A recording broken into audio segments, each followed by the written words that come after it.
Billionaire CEO is about to marry, but falls for his receptionist during a company trip abroad. Before we begin, drop a comment telling us which city you're watching from. And once the story ends, don't forget to rate it from 0 to 10. Oh, and make sure to follow our channel for more stories like this. Now, sit back and enjoy every detail. Sometimes the most expensive prison is the life everyone thinks you want. The morning light filtered through the floor-to-ceiling windows of the 42nd floor, casting sharp shadows across Grayson Mercer's mahogany desk. He sat motionless, staring at the wedding invitation prototype in his hands. His own wedding invitation. The gold-embossed lettering seemed to mock him. Catherine Langford and Grayson Mercer request the honor of your presence. Honor. The word felt hollow in his chest. Mr. Mercer? His assistant's voice crackled through the intercom. The Langford family has arrived for the menu tasting. Grayson closed his eyes briefly, feeling the familiar weight settle on his shoulders. The weight of expectations, board meetings, strategic alliances, and a future mapped out by spreadsheets rather than heartbeats. Send them to the conference room. I'll be there in 5 minutes. He stood, adjusting his Armani tie with practiced precision. At 39, Grayson Mercer had built Meridian Pharmaceuticals into a global powerhouse worth $12 billion.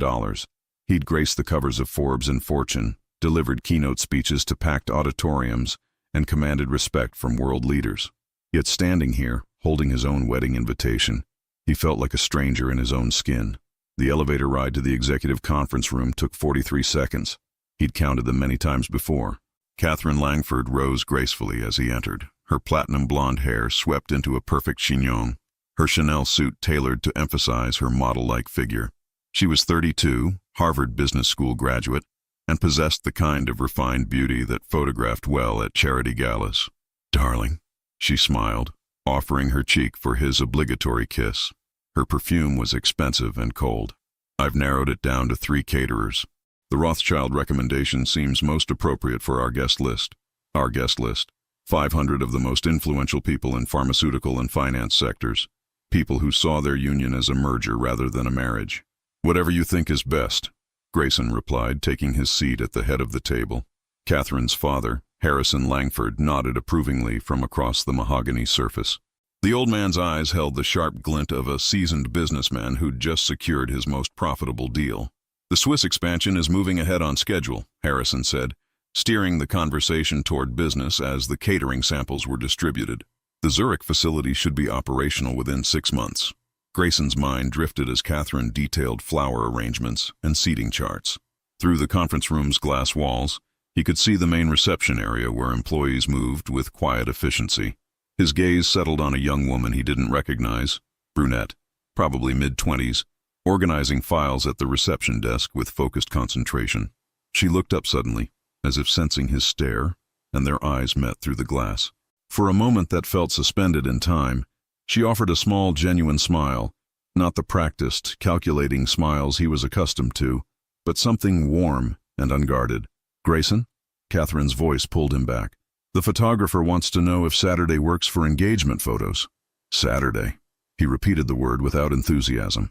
The young woman at the reception desk had returned to her work, but something about that brief moment lingered. When was the last time someone had looked at him and simply smiled? Not because they wanted something, not because protocol demanded it, but because it felt natural. "I've also arranged for the Switzerland trip next week," Catherine continued. "I thought it would be romantic to include it in our engagement announcement. Future power couple oversees international expansion." "Actually," Harrison interjected, "Catherine won't be able to join you. The wedding planner needs her here full-time. But the trip is crucial for the board's confidence." Grayson nodded absently, his thoughts still tangled around that unexpected smile. Who was she? And why did 5 seconds of eye contact with a stranger feel more authentic than this entire conversation about his future? As the meeting concluded and goodbyes were exchanged, Grayson found himself walking toward the reception area. The nameplate read, Avery Collins. She glanced up again, and this time he noticed her eyes were the color of warm honey. "Mr. Mercer, is there something I can help you with?" Her voice held a slight nervousness, but underneath it, something genuine that made his chest tighten unexpectedly. And in that moment, Grayson realized his perfectly planned life was about to become beautifully complicated. Sometimes the smallest decisions change everything. 3 days had passed since that moment in the hallway. Yet Grayson found himself unconsciously glancing toward the reception desk every time he crossed the main floor. Avery Collins moved through her tasks with quiet efficiency, answering phones with a warmth that seemed to brighten even the sterile corporate atmosphere of Meridian Pharmaceuticals. He told himself it was nothing, a fleeting curiosity about a new employee, nothing more. But when his morning coffee tasted bitter, when Catherine's voice grated against his nerves during their nightly check-ins about wedding preparations, when he lay awake staring at his penthouse ceiling, he found himself remembering honey-colored eyes and an unguarded smile. "Sir?" His executive assistant, Malcolm Brighton, knocked on the office door. "We have a situation with the Switzerland advance team." Grayson looked up from the merger documents he'd been pretending to read. "What kind of situation?" "Jennifer Hawthorne came down with pneumonia. She's hospitalized and won't be cleared for international travel for at least 2 weeks." Malcolm shifted uncomfortably. She was handling all the logistical coordination for the Zurich facility launch. "Get someone from the administrative pool. Everyone's committed to the Morrison project deadline. HR suggested we might need to bring in a temp agency, but given the confidential nature of the expansion details..." Malcolm trailed off, clearly frustrated. Grayson leaned back in his leather chair, mind racing. The Switzerland trip was crucial, not just for business, but as his last breath of freedom before the wedding consumed his life entirely. He couldn't afford delays or security risks with temporary staff. What about internal transfers? Someone already cleared for sensitive projects? Malcolm consulted his tablet. "Most of our cleared administrative staff are senior level, already assigned to critical operations here. There is one possibility." He hesitated. "Avery Collins, the new receptionist. She has a background in international business coordination. Worked for a smaller pharmaceutical firm in Portland before joining us. Her security clearance came through yesterday." The name hit Grayson like an electric shock. "Collins?" "Yes, sir. Technically overqualified for her current position, but she specifically requested front desk work when she applied. Said she preferred the stability." Malcolm looked puzzled by this detail. "Should I have HR reach out to her?" Grayson stared out his window at the Seattle skyline, watching rain streak down the glass. The logical choice was to delay the trip or find another solution. The safe choice was to keep his world exactly as it was, predictable, controlled, emotionally sterile. "Set up a meeting with Ms. Collins. This afternoon." "Of course, sir. Should I have HR handle the offer details?" "No. I'll speak with her directly." Malcolm raised an eyebrow but nodded. "Very good, sir." After Malcolm left, Grayson sat in silence, questioning his own motives. Was this about business efficiency? Or was he deliberately creating an opportunity to spend time with the woman who'd been haunting his thoughts? At 3:30, Avery knocked on his office door. She wore a simple navy dress and carried herself with professional composure, though he noticed her hands trembling slightly as she approached his desk. "Mr. Mercer, you wanted to see me? Please, sit." He gestured to the chair across from his desk, studying her face. Up close, she was even more striking. Not in Catherine's polished, magazine-perfect way, but with a natural warmth that made him want to lean closer. "Am I in trouble?" she asked, a nervous laugh escaping. "Not at all. I have a proposition." He paused, choosing his words carefully. "How familiar are you with international business coordination?" Her posture straightened. "Very familiar. I managed logistics for cross-border partnerships at Coastal Therapeutics for 3 years. Why? I need someone to handle administrative coordination for a crucial trip to Switzerland next week. The original coordinator is ill, and frankly, you're the only person available with the right background and security clearance." Avery blinked, clearly surprised. "Switzerland? The launch of our Zurich facility. 5 days, maybe 6. It would mean working closely with the executive team, managing complex scheduling, liaising with international partners." He watched her carefully. "The question is whether you're interested." She was quiet for a long moment, and he found himself holding his breath. "Can I ask why you're offering this to me personally? I mean, I've been here less than 2 months. The honesty in her question caught him off guard. Most employees would have simply accepted without question.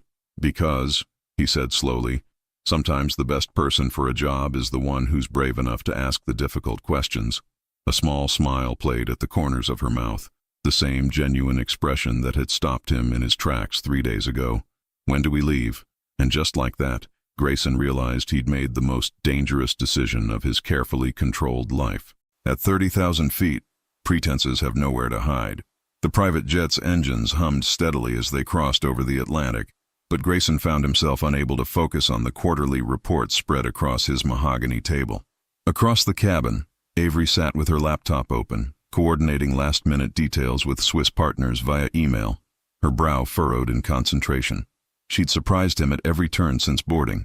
While his other executives had immediately claimed the premium leather recliners and ordered expensive whiskey, Avery had quietly settled into a window seat with a simple coffee and a worn paperback novel tucked beside her computer.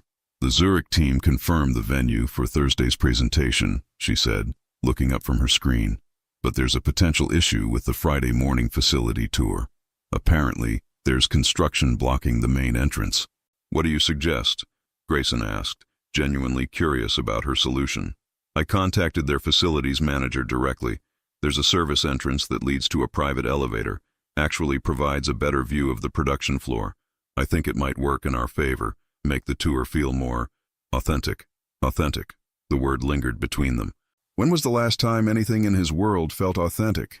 His senior vice president, Douglas Carmichael, barely looked up from his own laptop. "Just handle it, Collins. That's what you're here for." Grayson caught the slight tightening around Avery's eyes at Douglas's dismissive tone, but she simply nodded and returned to her work. Something about the interaction bothered him more than it should have. 2 hours into the flight, turbulence struck without warning. The cabin shook violently, causing laptops to slide and drinks to spill. Douglas cursed loudly as his whiskey splashed across his shirt, while the head of marketing, Vivian Cross, gripped her armrest with white knuckles. Grayson noticed Avery's hands trembling as she gripped her laptop, her knuckles pale against the dark metal. "First time on a corporate jet?" he asked quietly, moving to the seat across from her. "First time flying at all, actually," she admitted, her voice barely audible above the engine noise. "I know it's ridiculous at 26, but it's not ridiculous." He found himself leaning forward, drawn by her vulnerability. "My first flight was terrifying too. I was 17, flying to a college interview. Threw up twice." A small smile broke through her anxiety. "The great Grayson Mercer, Billionaire CEO, threw up on a plane? Into a paper bag that I then had to carry through LaGuardia Airport because I was too embarrassed to ask the flight attendant for help." He smiled at the memory. "Sometimes I think that boy had more courage than the man he became." The turbulence subsided, but neither of them moved. In the sudden quiet, Grayson realized how rarely he told stories about his younger self. The version of him that existed before board meetings and profit margins defined his worth. "Why did you take the receptionist job?" he asked impulsively. "With your background, you could have applied for a much higher position." Avery was quiet for a moment, watching clouds drift past the small window. "After my last job, I needed something smaller, less complicated." She glanced at him. "Sometimes it's easier to be invisible." "Is that what you want? To be invisible?" "I thought I did." Her voice was soft, thoughtful, but sitting here, 30,000 feet above the ocean, planning presentations for pharmaceutical executives, it feels like maybe I was hiding from the wrong things. Before Grayson could respond, Douglas's voice cut across the cabin. "Collins, the catering contact in Zurich isn't responding. Handle it." "Of course, sir." Avery immediately reached for her phone, the moment between them dissolving. But as she dialed, Grayson caught her eye and mouthed silently, "Thank you." She tilted her head, puzzled. "For reminding me who I used to be," he said quietly, so only she could hear. The flight attendant announced their descent into Zurich, and everyone began preparing for landing. Grayson returned to his seat, but found himself watching Avery gather her papers with efficient grace. She'd changed into professional attire for arrival, a crisp white blouse and black blazer that somehow made her look both competent and approachable. As the jet touched down on Swiss soil, Douglas stretched and announced, "First item on the agenda tomorrow is damage control. The European markets are skittish about our expansion timeline." "Actually," Avery said, closing her laptop, "I took the liberty of scheduling an informal meet and greet tonight at a local restaurant. Nothing formal, just a chance for the Swiss partners to meet the team in a relaxed setting.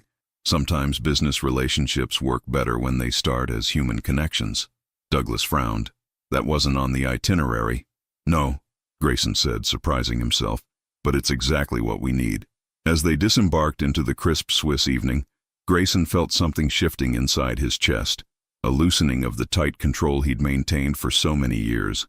Maybe it was the change of scenery, or the thin mountain air, or the way Avery had looked at him when he'd shared that embarrassing story about his 17-year-old self. Or maybe it was the terrifying realization that for the first time in decades, he was looking forward to tomorrow. And somewhere between the clouds and the Swiss Alps, Grayson began to remember what it felt like to be genuinely curious about another person. Sometimes the most important negotiations happen over simple meals. The small restaurant, tucked into a cobblestone street in Zurich's Old Town, was nothing like the Michelin-starred establishments Grayson usually frequented for business dinners. Warm light spilled from diamond-paned windows, and the scent of herbs and fresh bread drifted into the evening air. "This is your idea of a business venue?" Douglas muttered under his breath as they approached the entrance. "Trust me," Avery said simply, though Grayson caught the slight tension in her shoulders. Inside, the atmosphere was immediately different. Instead of the sterile formality of corporate dining rooms, wooden tables were arranged intimately, and the Swiss partners, Klaus Weber and his team, were already seated, laughing over local wine and sharing stories in a mixture of German and English. "Herr Mercer," Klaus stood, his weathered face creasing into a genuine smile. "Welcome to Zurich, Ms. Collins. She told us this would be more, how do you say, gemütlich? Cozy," Avery translated softly. "I thought it might be nice to meet as people first, business second." Grayson watched as she moved naturally through the introductions, somehow managing to make Douglas's stiff formality seem charming rather than off-putting, and drawing out Vivian's rarely seen sense of humor. But it was her interaction with Klaus's quiet daughter, Petra, who served as translator, that truly caught his attention. "Your English is beautiful," Avery told the young woman. "I studied German in college but never had the courage to practice with native speakers. Perhaps we practice together." Petra's face lit up. "I would like to improve my business English." As dinner progressed, Grayson found himself in unfamiliar territory.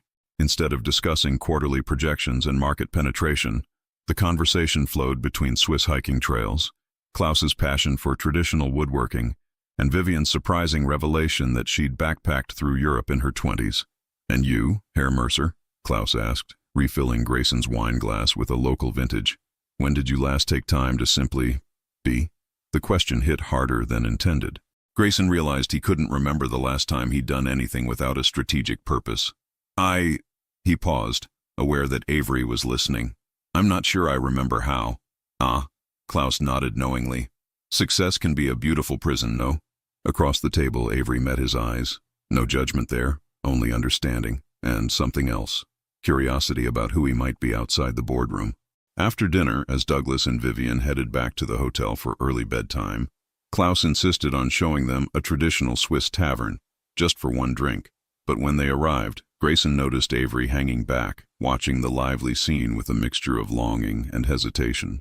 "Not your scene?" he asked, stepping beside her. "It looks wonderful," she said wistfully, "but I should probably head back. Early morning tomorrow, and I need to confirm the presentation setup." "The presentation setup that you already confirmed 3 times during dinner?" She smiled sheepishly. "Okay, fine. I'm nervous about this." She gestured toward the warm tavern filled with locals laughing and talking animatedly. "This? Spontaneous fun. I'm usually the person making sure everyone else has a good time, not the one actually having it." Grayson studied her face in the soft light from the tavern windows. "When was the last time you did something just because you wanted to?" "Honestly, taking this job, coming on this trip." She looked up at him. "What about you?" The question caught him off guard. Every decision in his life had been calculated, strategic, designed to build his empire or strengthen his position. Even his engagement to Catherine had been logical rather than passionate. "I can't remember," he admitted. "Maybe we could figure it out together." The words were barely above a whisper, but they seemed to echo in the space between them. Before he could overthink it, Grayson made a decision that had nothing to do with business strategy. "Klaus," he called out, "we're coming in." Inside the tavern, the atmosphere was electric with traditional Swiss folk music and the easy camaraderie of people who knew how to enjoy life. Klaus immediately ordered a round of local beer and explained the rules of a traditional card game to increasingly confused but delighted Americans. Grayson watched, mesmerized as Avery laughed, really laughed, for the first time since he'd known her. Her careful professional demeanor dissolved, revealing someone vibrant and spontaneous and completely captivating. "Your move, boss," she said, tossing a card onto the table with theatrical flair. "Boss." But the way she said it, with warmth rather than deference, made it sound less like a title and more like an endearment. "You're enjoying this," he observed. "So are you," she countered, and he realized she was right. When was the last time he'd smiled without having to remind himself to do so? As the evening wound down and they walked back toward their hotel through quiet streets, Avery was unusually quiet. "Regrets?" Grayson asked. "No, just thinking." "About?" She stopped walking and turned to face him under a street lamp. "About how different you are here. Away from Seattle, away from everything. Different how? Like the man who told me about throwing up on his first flight.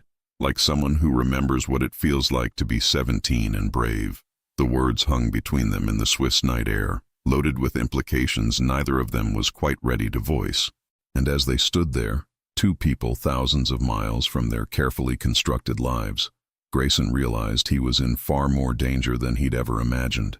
Sometimes you have to lose your way to find what you're really looking for.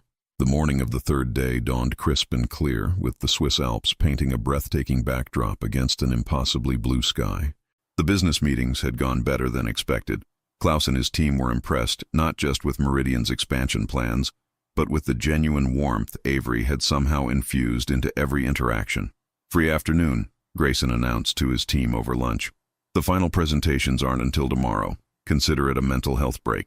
Douglas immediately began planning a visit to expensive watch boutiques, while Vivian wanted to explore luxury shopping districts. But Grayson found himself watching Avery, who was quietly studying a tourist map with intense concentration. "Find something interesting?" he asked, settling into the chair beside her. "There's this small alpine village about an hour away, Bergdorf. It's supposed to be untouched by tourism, still completely authentic." She looked up, her eyes bright with curiosity. "I know it's probably silly, but I've always wondered what it would be like to see a place that hasn't been polished for visitors." "It's not silly." The words came out more firmly than he'd intended. "It sounds perfect. You want to come?" Surprise flickered across her face. "Yes." He realized he meant it completely. When was the last time either of us did something just because we wanted to? An hour later, they were in a rental car, winding through mountain roads that seemed carved directly from a fairy tale. Avery had changed into jeans and a soft cream sweater, her hair loose around her shoulders instead of pinned back in her usual professional style. Without the armor of business attire, she looked younger, more open. "Tell me something true," Grayson said as they climbed higher into the mountains. "What do you mean?" "Something real. Not work-related, not polite conversation. Something that matters to you." Avery was quiet for a long moment, watching pine forests blur past the window. "I used to write," she said finally. "Stories, poetry. I had this dream of publishing a novel someday. What happened to that dream? Life, bills, the practical voice that said writing was a luxury I couldn't afford." She glanced at him. "What about you? What did you want to be before you became a pharmaceutical empire?" The question hit unexpectedly deep. "A teacher," he said, surprising himself with the admission. "High school chemistry. I wanted to be the teacher who made kids excited about science instead of afraid of it." "Why didn't you?" "My father died when I was 22. Heart attack. Left behind massive medical debt and a small pharmaceutical company that was 3 months from bankruptcy." Grayson's hands tightened on the steering wheel. Someone had to save what he'd built. "But you never went back to teaching." "The company grew. Responsibilities multiplied. Before I knew it, 15 years had passed, and I couldn't remember why teaching had ever seemed important." He paused. "Until right now." They reached Bergdorf as snow began to fall, light, magical flakes that transformed the already picturesque village into something from a Christmas card. Stone houses with steep roofs clustered around a small square where a fountain bubbled cheerfully despite the cold. "It's perfect," Avery breathed, stepping out of the car.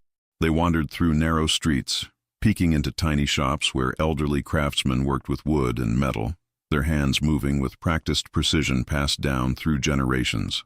In a small cafe, they shared thick hot chocolate and fresh pastries, while snow continued to drift past the windows. "You know what's strange?" Avery said, warming her hands around her mug. "I feel more like myself here, with you, than I have in years." "Strange," Grayson agreed, "because I was thinking the same thing." Their eyes met across the small table, and the air between them seemed to shimmer with possibility. Grayson felt the careful walls he'd built around his heart beginning to crack. "Avery, I need to tell you." A sudden commotion outside interrupted him. Through the window, they could see that the light snowfall had intensified dramatically. What had been a gentle dusting was now a proper alpine snowstorm. "Mein Gott," the cafe owner said, switching to heavily accented English. "This storm, it comes from nowhere. Very dangerous for driving now." Grayson pulled out his phone. No signal. They were stranded. "The roads will be closed until morning," the cafe owner continued apologetically. "But we have one room upstairs, if you need shelter." Grayson felt his pulse quicken. One room. With Avery. Miles from their carefully controlled professional world. With no escape until morning. "We'll take it," he said, not daring to look at her. As they climbed the narrow stairs to the small but cozy room with its single bed and fireplace, Avery finally spoke. "Grayson, what were you about to tell me downstairs?" He stopped at the room's single window, watching snow swirl in the gathering darkness. Catherine's face flashed through his mind. Beautiful, appropriate Catherine, who was planning their perfect wedding while he stood in a Swiss village feeling more alive than he had in decades. "That I'm getting married in 6 weeks," he said quietly. The words fell into the silence like stones into still water. "I know," Avery said softly. "I've seen the engagement announcement drafts." He turned to face her, and the understanding in her eyes nearly undid him. "But here's what I should have told you," he continued, his voice barely above a whisper. "I'm getting married in 6 weeks, and I've never felt about Catherine the way I feel about you right now." And in that snow-covered room, thousands of miles from their real lives, the truth finally hung between them like a bridge neither of them could cross back over. Some conversations can only happen in whispers, by firelight, when the world outside has disappeared. The silence stretched between them like a taut wire. Outside, the storm raged with increasing intensity, but inside the small room, time seemed suspended. Grayson stood by the window, his reflection ghost-like in the glass, while Avery remained motionless near the door. "Say something," he whispered finally. "Please." "What do you want me to say?" Her voice was steady, but he could hear the tremor underneath. "That this is complicated? That you're engaged to someone else? That I'm just your employee who got caught up in something she should never have wanted?" He turned from the window, and the pain in her eyes nearly broke him. "Is that what you think this is?" "I don't know what this is." She wrapped her arms around herself.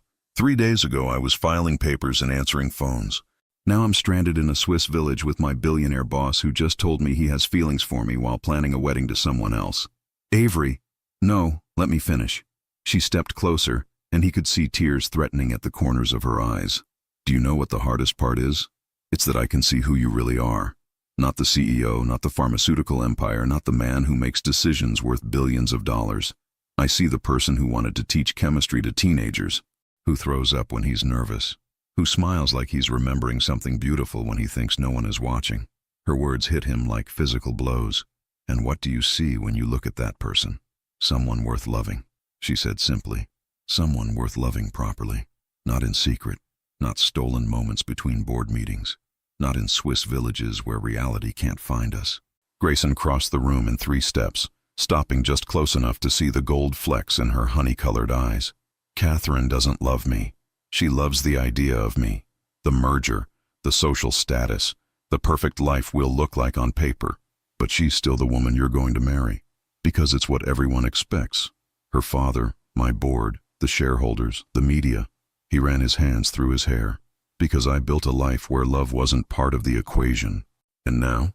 The question hung between them like a challenge. Outside, the wind howled against the windows, but inside, all Grayson could hear was his own heartbeat. "Now I know what I've been missing." He reached up, his fingers barely brushing her cheek. "You asked me earlier when I last did something just because I wanted to. The answer is right now. Being here with you, having this conversation that could destroy everything I've built. I want this more than I've wanted anything in 15 years. Avery leaned into his touch for just a moment before stepping back. "But wanting something and being able to have it are different things." "Are they?" "Grayson, you have 500 wedding guests, a marriage contract worth millions, business partnerships that depend on your engagement. I have a studio apartment in Seattle and student loans I'm still paying off. We live in different universes. Right now we're in the same room." She laughed, but it came out broken. "Right now isn't real life." He moved to the fireplace, stirring the dying embers back to life. The flames cast dancing shadows on the walls, creating an atmosphere of intimacy that felt both dangerous and inevitable. "What if it could be?" he asked quietly. "What? Real life. What if we stopped pretending that connection like this happens every day? What if we stopped acting like the way you make me feel? Like I'm actually alive instead of just successfully functioning? Is something I should ignore? Avery sank into the room's single armchair, her hands trembling slightly. You don't understand. I've spent my whole life being practical. Safe. I don't know how to be the kind of person who disrupts billion-dollar weddings for love. You don't have to disrupt anything. Grayson knelt beside her chair. I do? And if you lose everything? What if I've already lost everything that matters? He caught her hands in his. Avery, for 26 years you've been safe and practical. For 39 years I've been strategic and controlled. Look where it's gotten us. Afraid to reach for the one thing that could actually make us happy. She studied his face in the firelight, and he could see her internal battle playing out in her expressions. If we do this, if we acknowledge what this is, there's no going back, she whispered. I know. Your perfect life, your perfect marriage, your perfect public image, none of it feels perfect anymore. His thumb traced across her knuckles. It feels empty. The storm outside seemed to intensify, as if nature itself was responding to the emotional tempest in the small room. They sat in the firelight, hands intertwined, both knowing they were standing at the edge of a cliff. Stay with me tonight, Grayson said finally. Not because of the storm, not because we're stranded. Stay because you want to. Avery's eyes searched his face for a long moment. Just stay? Just stay. Whatever happens tomorrow, whatever we decide about real life. Tonight, let's just be two people who found something rare. And as the Swiss snow continued to fall, sealing them away from the world and its expectations, Avery whispered the word that would change everything. Yes. Some mornings change you so completely that the world you return to feels like someone else's life. Grayson woke to pale Swiss sunlight streaming through frost-covered windows and the sound of snowplows clearing the mountain roads. For a moment, he remained perfectly still, watching Avery sleep curled against his chest, her dark hair spread across the white pillowcase like spilled ink. They hadn't made love, both too aware of the impossibility of their situation for that final line to be crossed. But they had talked until dawn, sharing stories and dreams and fears they'd never voiced to anyone else. He'd learned that she wrote poetry in coffee shop margins, that her father had left when she was 12, that she'd moved to Seattle hoping to disappear, but instead found herself more visible than ever in his world. She'd traced the scar on his shoulder from a childhood accident and listened as he confessed his terror that he'd become exactly like his father, brilliant in business but emotionally unavailable to everyone who mattered. She'd held his hand when he admitted that Catherine had never seen this scar, never asked about his childhood, never wondered about the boy who'd wanted to teach chemistry. The roads are clear. Avery's voice was soft, muffled against his shirt. She'd been awake too. I know. Neither of them moved. We have to go back, she whispered. I know that too. The drive down the mountain was quiet, filled with the weight of unspoken decisions. By the time they reached Zurich, the business mask had begun sliding back into place for both of them. But Grayson could see the change in Avery's eyes. She looked at him now like she could see straight through to his soul. The final presentation went flawlessly. Klaus and his team were impressed enough to accelerate the timeline for the Swiss expansion, making the trip an unqualified business success. But as Grayson delivered his closing remarks, he found himself watching Avery coordinate final details with quiet efficiency, wondering if anyone else could see that something fundamental had shifted between them. On the flight home, she sat 3 rows behind him, maintaining professional distance. But when turbulence hit over the Atlantic, their eyes met, and the memory of her trembling hands and his whispered reassurances filled the space between them like an electric charge. Douglas, oblivious to the undercurrents, spent the flight planning media releases about the successful expansion. This positions us perfectly for the Q4 earnings call, he said, scrolling through his tablet. And the timing with your wedding announcement will create a fantastic narrative arc. Wedding. The word hit Grayson like ice water. In the magical isolation of that Swiss village, he'd almost forgotten about the 500 guests, the cathedral reservation, the marriage contract that was really a business merger in white silk and diamonds. Seattle appeared below them, gray and drizzling, a stark contrast to the crystal clarity of the Swiss Alps. As they disembarked, Avery hung back, letting the executive team exit first. Grayson found himself slowing his pace, desperate for one more moment. Mr. Mercer. She used his formal title, but her voice carried layers of meaning. Thank you for including me on this trip. It was educational. Thank you for your excellent work, Ms. Collins. The words felt like ash in his mouth. I'll make sure HR knows how valuable your contributions were. They stood there in the jetway, surrounded by bustling travelers, speaking in corporate code about the most important 3 days of either of their lives. "I should probably return to reception duties tomorrow," she said quietly. Of course. That would be appropriate. Appropriate. God, how he hated that word. The ride back to his penthouse felt like traveling through water. Everything looked the same.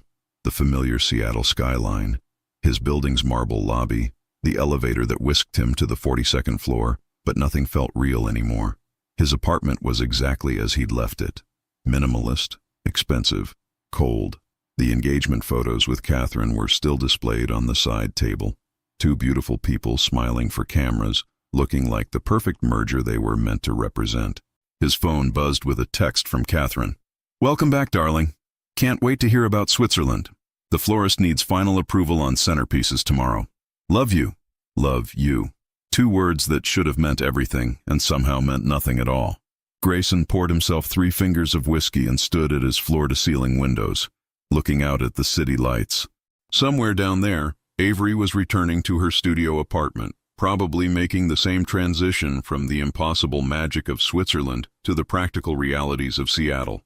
His phone rang. "Catherine. Darling, how was the trip? I've been dying to hear everything." "Successful," he said, the word feeling foreign on his tongue. "The Swiss partnership exceeded expectations." "Wonderful. And the team worked well together? No dramas or complications?" Grayson closed his eyes, seeing Avery's face in the firelight, hearing her whispered yes, that had changed everything. "No complications," he lied.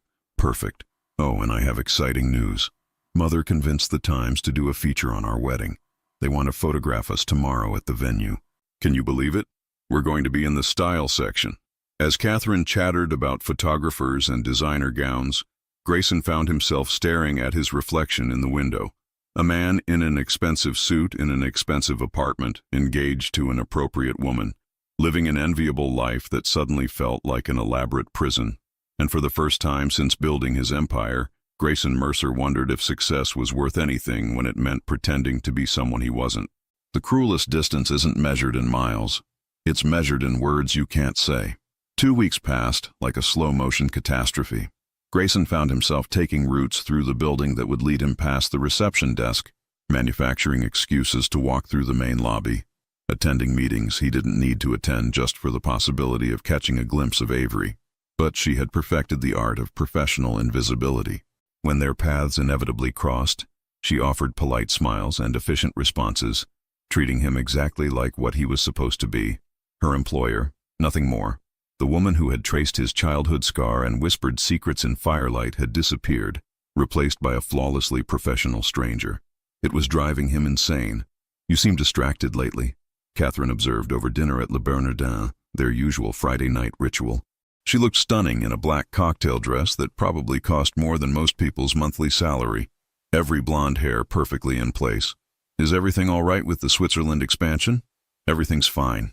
Grayson pushed expensive fish around his plate, having lost his appetite entirely. "Just busy with implementation details." "Well, I hope you can focus on us for a few minutes. The wedding planner needs decisions on the reception timeline, and Mother wants to discuss the guest list one more time."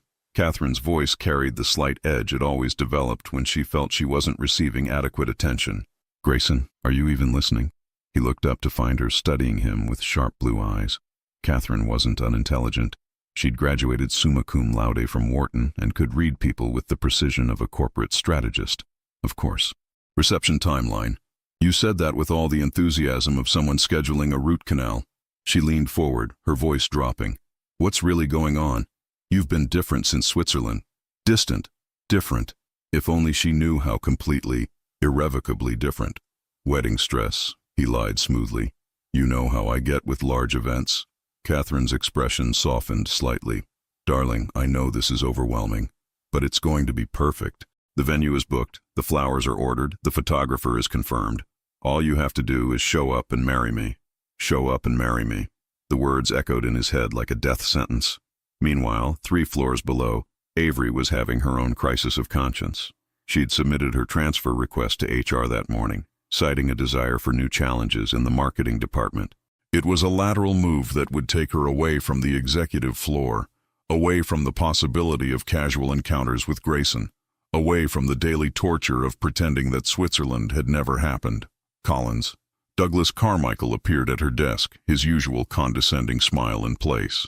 I need you to compile the Switzerland trip expense reports, include detailed breakdowns of all meal receipts and accommodation costs. Of course, Mr. Carmichael. She pulled up the files, trying to ignore the way her heart clenched at the reminder. Every receipt was a memory. The restaurant where Klaus had made them laugh, the cafe in Bergdorf where everything had changed, the small inn where she'd spent the most important night of her life. As she worked, she became aware of someone approaching her desk. Without looking up, she knew it was Grayson. She'd developed an almost supernatural ability to sense his presence. Ms. Collins. His voice was carefully neutral. Could I speak with you privately? About the Switzerland follow-up documentation. Her hand stilled on the keyboard. Of course, Mr. Mercer. They walked to his office in silence, the familiar hallway feeling like a march to execution. Once inside, with the door closed and the blinds drawn, the professional facade cracked slightly. You requested a transfer, he said without preamble. Yes, sir. I think it would be beneficial for my career development to Avery. Her name was a whisper. Don't. She closed her eyes briefly, steeling herself. Don't what? Don't pretend that what happened in Switzerland was just career development. What happened in Switzerland was a mistake. The words came out sharper than she'd intended. A beautiful, complicated mistake that can't happen again. Was it? A mistake? She turned to face him fully, and he could see the pain she'd been hiding behind professional smiles. Grayson, you're getting married in 4 weeks. To a woman who's planning your perfect life together while you're standing in your office asking me if Switzerland was a mistake. I know the timeline. Do you? Because I wake up every morning and remind myself that in 28 days, you'll be someone else's husband. That whatever I felt in that room, whatever you felt, it has an expiration date. Grayson stepped closer, and she could smell his cologne, the same scent that had wrapped around her in the Swiss firelight. What if it doesn't have to? What are you saying? I'm saying that I can't stop thinking about you. I'm saying that I sit in meetings about quarterly projections and find myself remembering the way you laughed in that tavern. I'm saying that I'm supposed to marry Catherine in 4 weeks, and the only person I want to marry is standing in front of me right now. The words hung between them like a live wire. Avery's hands trembled as she gripped the back of the chair. You don't get to do this, she whispered. You don't get to make me fall in love with you and then ask me to wait around while you figure out if I'm worth disrupting your perfect life for. Fall in love with me? The words came out broken. Don't. Tears threatened at the corners of her eyes. Don't make me say it when nothing can come of it.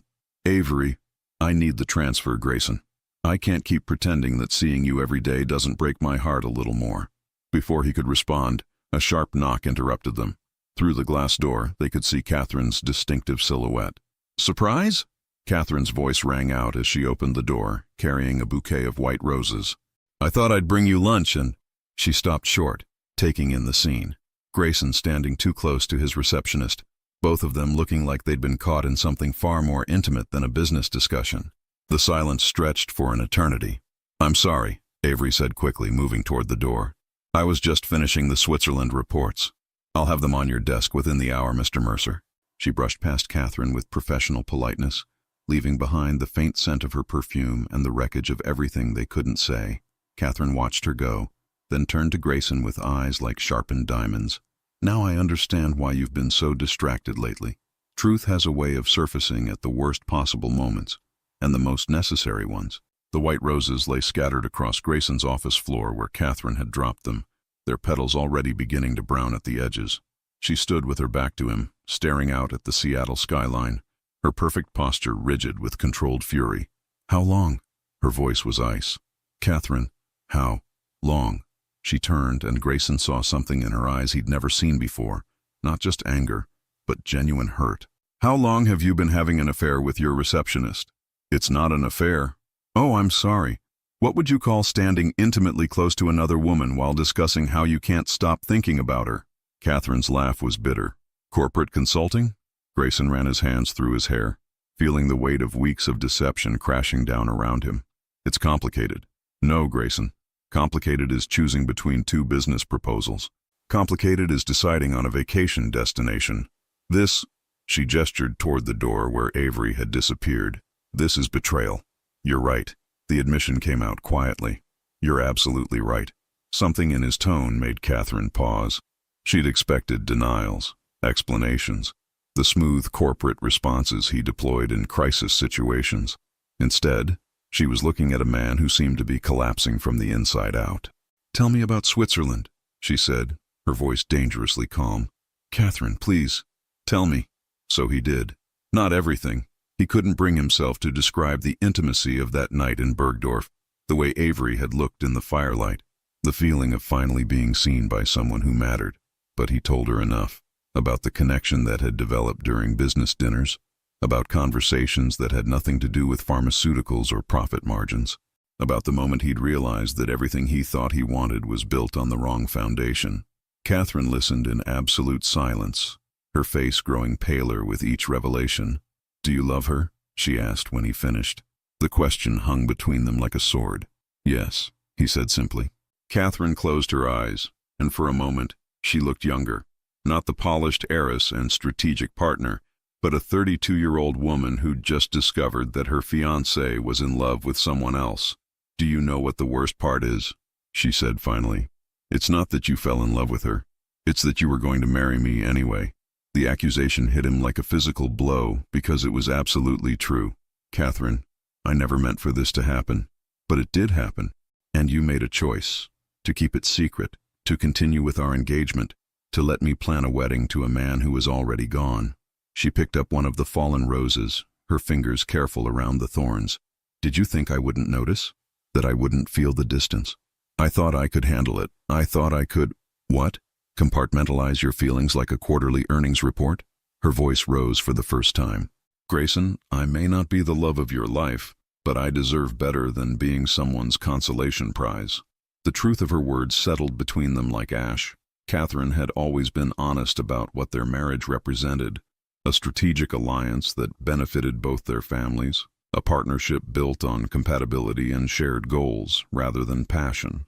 But she'd also been honest about her feelings for him, and he'd taken those feelings for granted. "What happens now?"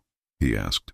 Catherine was quiet for a long moment, twisting her engagement ring, a flawless 3-carat diamond that had graced the covers of 3 different wedding magazines. "Now you have to decide what kind of man you want to be," she said. "The kind who honors his commitments regardless of personal cost, or the kind who has the courage to disappoint everyone in pursuit of something real. And what about you?" "I'll survive. I always do." She slipped the ring off her finger and placed it on his desk with careful precision. "But I won't be anyone's second choice, Grayson. Not even yours." She moved toward the door, then paused with her hand on the handle. "For what it's worth," she said without turning around, "she looked at you the way I always hoped someone would look at me someday. Don't throw that away for the sake of a contract." After she left, Grayson stood alone in his office, staring at the engagement ring glittering on his mahogany desk. 3 carats of perfect clarity, representing 2 years of planning, 500 invited guests, and a merger that would strengthen both their family empires. His phone began buzzing immediately. First Catherine's mother, then his own mother, then Harrison Langford. Word traveled fast in their social circle. "What the hell happened?" Harrison's voice boomed through the speaker. "Catherine just called off the engagement. Do you understand what this means for the Meridian-Langford partnership?"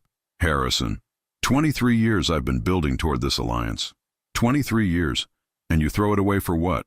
Some corporate romance?" Grayson hung up without responding. The phone buzzed again. His mother this time. "Grayson, darling, I don't understand. Catherine seemed so happy at last week's dinner. Surely this is just pre-wedding nerves." He turned off his phone entirely. For the first time in his adult life, Grayson Mercer sat in his office with no plan, no strategy, no clear path forward. Everything he'd built, his reputation, his business relationships, his carefully constructed public image, was crumbling around him. But underneath the panic and uncertainty, he felt something unexpected. Relief. 3 floors below, Avery was cleaning out her desk. Word of the broken engagement had spread through the building like wildfire, and she could feel the stares of her colleagues as she packed her personal belongings into a cardboard box. She'd submitted her resignation that afternoon, effective immediately. HR had been surprised but not particularly concerned. Receptionists were easily replaceable. What she hadn't expected was the knock on her apartment door that evening. "Grayson?"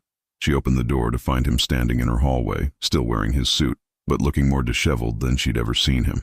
His tie was loose, his hair messed from running his hands through it, and his eyes held a desperation that made her heart clench. "She knows," he said simply. "Catherine knows. About Switzerland, about us, about everything." And standing there in her doorway, looking at the man who had just lost everything for the possibility of something real, Avery realized that the most important conversation of their lives was about to begin. Some moments demand that you choose between the life you've built and the life you want to live. Avery's studio apartment felt impossibly small, with Grayson filling the doorway. Behind him, Seattle glittered in the twilight, but all she could see was the devastation in his eyes, and something else. Something that looked dangerously like hope. "Come in," she whispered, stepping aside. He entered slowly, taking in her modest space, the second-hand furniture, the books stacked on every surface, the half-finished poem taped to her bathroom mirror that she'd forgotten to hide. This was her real world, a universe away from penthouses and private jets and engagement announcements in the Times. "You resigned," he said, spotting the cardboard box by the door. "I couldn't stay, not after—" She wrapped her arms around herself. "Not after everything that's happened. Avery, I need to tell you something." "No." The word came out sharper than she'd intended. "You need to listen to me first."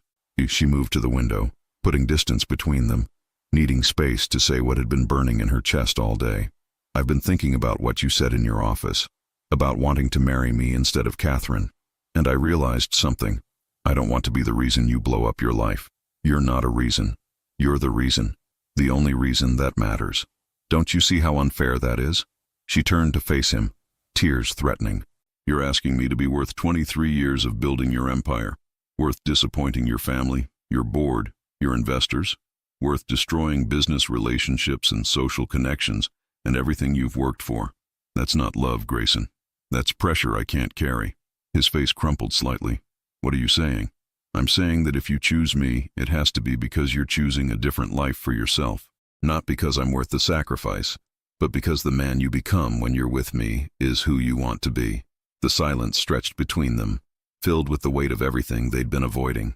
"When I was 17, Grayson said quietly, "I had this chemistry teacher, Mr. Patterson. He used to say that some reactions can't be reversed. Once you add the catalyst, the molecular structure changes permanently. You can't go back to what you were before." He stepped closer, his voice dropping to barely above a whisper. "You're my catalyst, Avery. I can't go back to who I was before I met you. I've tried. For weeks I've tried to be the man who could marry Catherine and build the Langford Alliance and live the life everyone expects. But that man doesn't exist anymore. What about your company, your reputation? The wedding is supposed to be this weekend. 500 guests, the cathedral, the media coverage. I canceled it." The words hit her like a physical blow. "What?" "This afternoon, after Catherine left, I called the cathedral, the caterers, the photographer. I sent a statement to the press citing irreconcilable differences and mutual respect." His laugh was shaky. "My mother hasn't spoken to me since. Harrison Langford threatened to pull his investment. The board called an emergency meeting for Monday morning." Avery sank onto her couch, overwhelmed. "Grayson, what have you done?"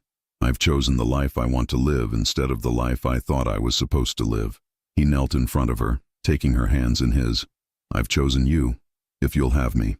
This is insane. You've lost everything." "Have I?" His thumbs traced across her knuckles. "I've lost a marriage that would have made me miserable. I've lost business partnerships built on social obligation rather than merit.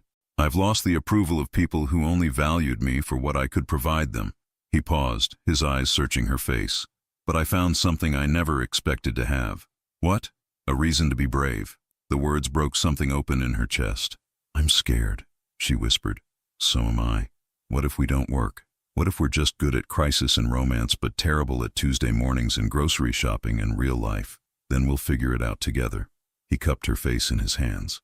"Avery, for 39 years I've made every decision based on logic and strategy and what made sense on paper.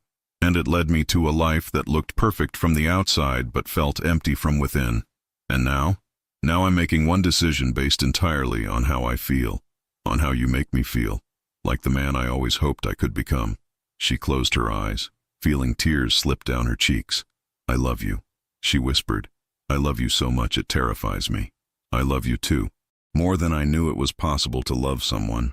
When she opened her eyes, he was watching her with an expression of such tenderness that her breath caught. "What happens now?" she asked. Now we start over. Both of us. He smiled, and for the first time since she'd known him, it reached his eyes completely. I'm thinking about going back to school, getting my teaching certification. Maybe starting small, a community college chemistry class, see if I remember how to make teenagers excited about science. What about Meridian Pharmaceuticals? It'll survive without me. Better, probably. Douglas has been positioning for the CEO role for years. He can have it. Grayson's expression grew serious. I want to build something different, something that matters because of the impact it has, not just the profit it generates. And us? Us, he repeated softly. How do you feel about taking things slow? Real dates, not business trips? Learning about each other without the pressure of boardrooms and billion-dollar decisions? Avery laughed through her tears. I'd like that. Though I should warn you, my life is pretty ordinary. Studio apartment, student loans, poetry written on coffee shop napkins. It sounds perfect. As the Seattle lights twinkled outside her window, Grayson pulled her into his arms, and for the first time in either of their lives, the future felt wide open and terrifyingly beautiful. One more thing, he said against her hair. What? I kept the chemistry set from when I was 12. It's in storage somewhere. Think you'd like to help me dig it out? She pulled back to look at him, seeing the boy who'd wanted to teach chemistry, the teenager who'd thrown up on his first flight, the man who'd had the courage to choose love over logic. I thought you'd never ask. 2 years later, the best transformations aren't dramatic. They're quiet, daily choices to become who you were always meant to be. The morning sun filtered through the windows of the small house in Fremont, casting golden squares across the hardwood floors that Grayson had refinished himself over the summer. It wasn't the penthouse with its commanding view of Elliott Bay, but it had something his old apartment never possessed, the sound of genuine laughter echoing from the kitchen. Professor Mercer, you're going to be late for your own class, Avery called from where she stood at the stove, flipping pancakes with practiced ease. She wore one of his old teaching conference t-shirts and paint-splattered jeans from yesterday's project of turning the spare room into her writing studio. It's Saturday, Grayson replied, wrapping his arms around her waist from behind and pressing a kiss to the curve of her neck. Community college chemistry labs don't start until noon. But you have that appointment with the publisher at 10. He stilled. After 18 months of rejections, a small educational publishing house had finally expressed interest in the chemistry textbook he'd been writing, one designed to make science accessible and exciting for students who had been left behind by traditional approaches. Nervous? Avery asked, leaning back against his chest. Terrified, he admitted. What if they hate it? Then you'll write a better one. She turned in his arms, studying his face with the same careful attention she'd paid to her latest poem the night before. But they won't hate it. You know how I know? How? Because my neighbor's 16-year-old daughter borrowed your draft chapters, and yesterday she told me chemistry was actually kind of cool. Avery smiled. You're doing what you were meant to do. Some mornings, Grayson still woke up expecting to find himself in his old life. The penthouse, the corporate schedule, the endless meetings about market strategies and profit margins. The transition hadn't been seamless. There had been months of doubt, financial adjustments, and learning to measure success by the light in a student's eyes rather than quarterly earnings reports. Meridian Pharmaceuticals had survived his departure just as he'd predicted. Douglas had stepped into the CEO role with enthusiasm, while the board had eventually forgiven Grayson's temporary insanity enough to offer him a consulting position that he'd politely declined.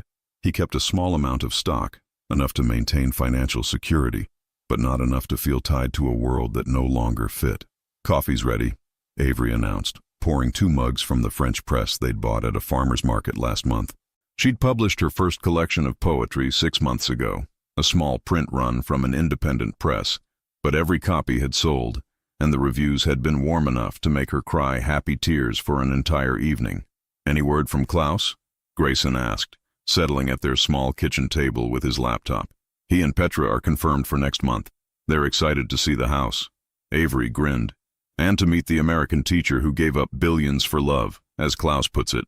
Their friendship with the Swiss partners had survived Grayson's corporate departure. If anything, Klaus seemed to respect him more for choosing authenticity over profit. They'd visited twice, and Klaus had insisted on teaching Grayson traditional woodworking techniques in their garage, a hobby that had become an unexpected source of meditation. The kitchen was quiet except for the sound of Avery's fingers on her laptop keys and the distant hum of traffic from the neighborhood around them. It was the kind of peaceful Saturday morning that would have felt impossible in Grayson's previous life, when weekends were for catching up on work, rather than lingering over coffee and crossword puzzles. "I have something for you," Avery said suddenly, reaching into the drawer beside her. "It's not my birthday. It doesn't have to be your birthday for me to give you something." She pulled out a folded piece of paper. "Remember that poem I was working on last week? The one about brave choices?" Grayson accepted the paper, recognizing her careful handwriting. As he read, he felt something tight in his chest begin to loosen. There is a courage in small surrenders, in choosing the narrow path over the wide highway, in trading gilded cages for open sky, in learning that wealth is measured not in what you accumulate, but in what you're brave enough to release. Some revolutions happen in boardrooms, some in whispered conversations, some in the space between who you were expected to be and who you choose to become. The bravest man I know traded an empire for a chemistry set, traded certainty for hope, traded applause for the quiet satisfaction of watching understanding dawn in a teenager's eyes. He taught me that love isn't about finding someone to complete you. It's about finding someone who helps you remember who you were always meant to be. Grayson looked up to find Avery watching him with an expression of nervous hope. "It's beautiful," he said, his voice thick with emotion. "It's us. I was thinking, maybe we could frame it. For your office at the college." Before he could answer, his phone buzzed with a text from Marcus Rivera, one of his chemistry students.